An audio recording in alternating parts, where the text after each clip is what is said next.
Well, everyone, we are now joined by head coach Laurent Courtois.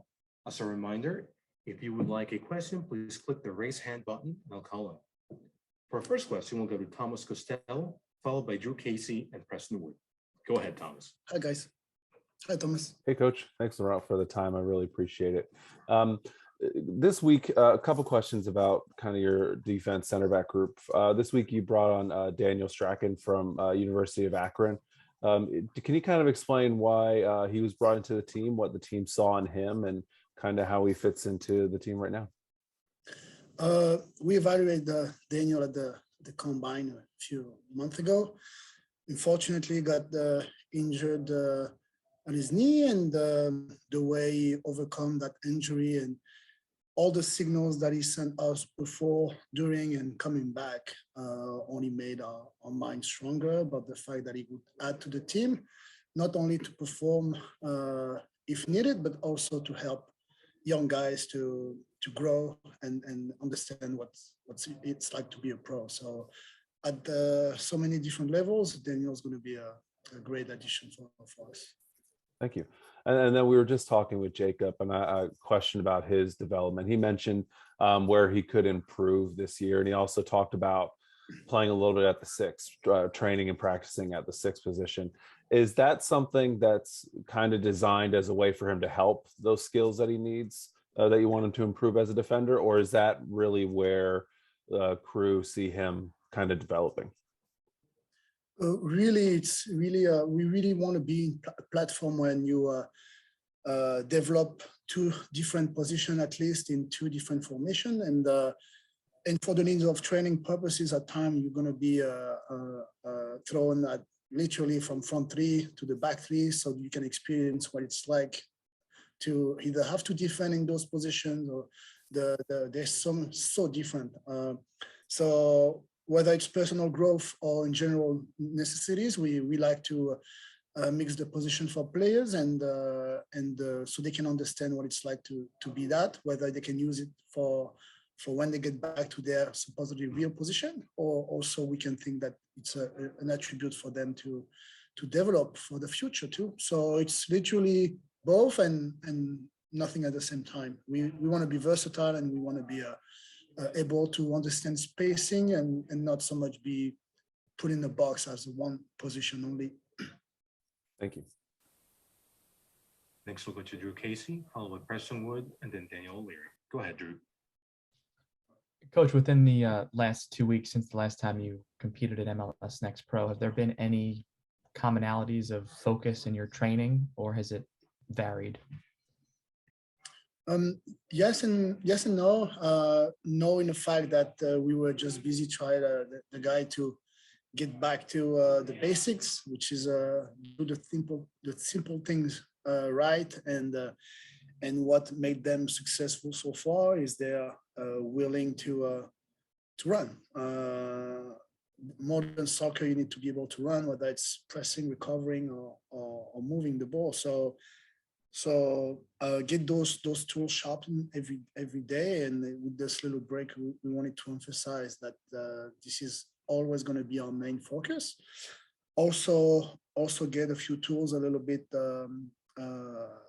better in terms of how you want to break down a deep block, how you want to transitioning from a deep block.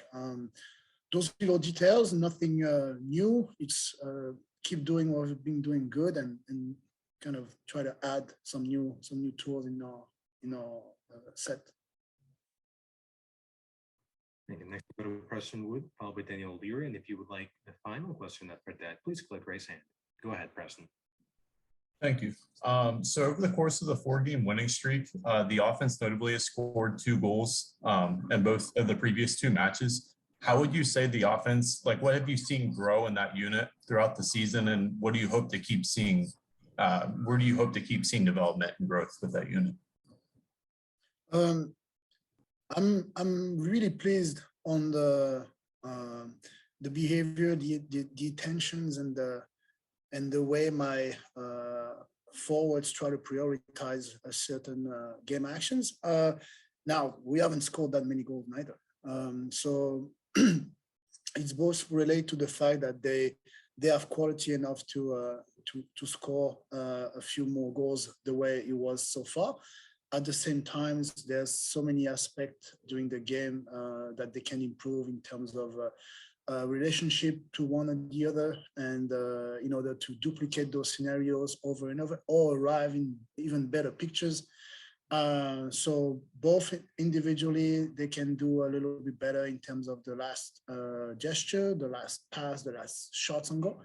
At the same time, they still can improve a lot in terms of relationship, who's creating and using the space.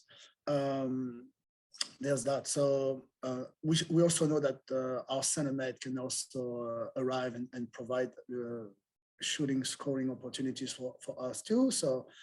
So we're happy in the sense that we're on the right path. At the same time, it can do so much better. So still work in progress. Thank you. Next, we'll go to Daniel Leary, and their final two questions will be Drew Casey and Thomas Costello. Hey, Coach. Thanks for the time. Obviously, your team's been performing well on the field and seeing a lot of success there. Could you talk a little bit about what you've seen off the field as far as either leadership or dedication or anything from any of your players that's been motivating for you as a coach? We know that this team has a lot of voices, a lot of potential guys that can lead the team to the right direction. We're in a process of building a council of 5 guys plus an academy player representative that would kind of be the voice of the locker room to the staff and to the club. But in the end, it would just be something completely not necessarily related to the soccer or the field, and just more of a maintenance in terms of day-to-day basic. But yes, we know that we have potentially a lot of guys that can lead the team, and we're excited, and that can help our young guys and me, myself, to do a better job of redefine ourselves all the time and question. The goal is to never be too comfortable. So if we can question every time a few aspects of the game, or it's welcome. So we're happy to have the guys that we have today able to question everything. Thank you, Laurent. Next, we'll go to Drew Casey and then Thomas Costello. Coach, when you're getting close to a match day like you are now, I'm curious, within this season of MLS NEXT Pro, how much scouting you do, how much you present to the team, and with all that said, what do you know about New England for this weekend? It's a good question.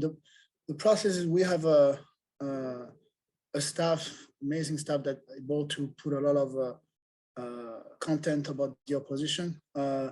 The idea is, how do we filter so we don't overwhelm the players with too much information.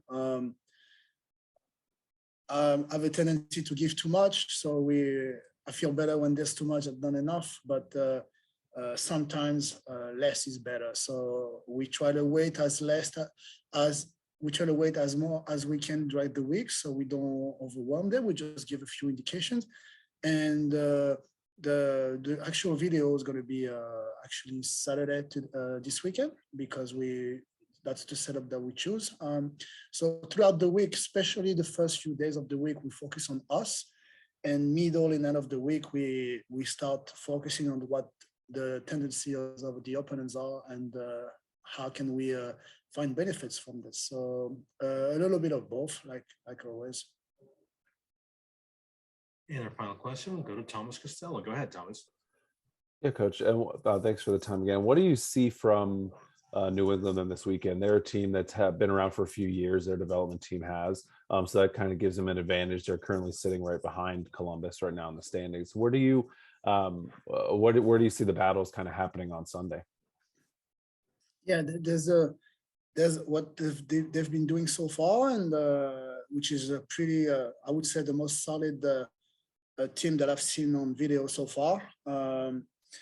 4-3-3, really hard to break down, with a lot of quality players and mature players to hurt you offensively. but really, it's really hard to really focus that much. I'm really big on us because at the end of the day, if there is 5, 6 first team guys coming down now, then what? So always a few indication of the tendency, but the main objectives will be always us and how we want to do our thing, regardless of the opposition. But certainly, the most competitive opponent that we'll face this year. And for that potential of any first team players coming down and playing, because you are traveling, the same weekend as the senior team going there, does that throughout the week change any preparation? Do any of the players who maybe Caleb knows for sure they're going to play on Sunday, do they train with Crew 2 at all, or how does that work? It happened for the US Open game week, where we had a better picture of who was about to train with us the whole week or the week before. But usually, no, it's understandable that the first team boss needs his players to prepare the game, and until the very last whistle, we don't know exactly who's going to be able to, if this player is injured now, we're going to have to keep the other one as a backup. So even though he probably could use a high level competition game. So no, really, we can't wait for it and we can't anticipate it. What we only can do is prepare our guys the best we can, and then depending on the situation, we'll adapt. That's the nature of the second team. Thank you. Thank you, everyone. This will conclude today's availability with Crew 2 head coach Laurent Courtois. We appreciate you joining us. Thank you, guys. Have a good day, everybody. Thank you, Coach. Take care, guys.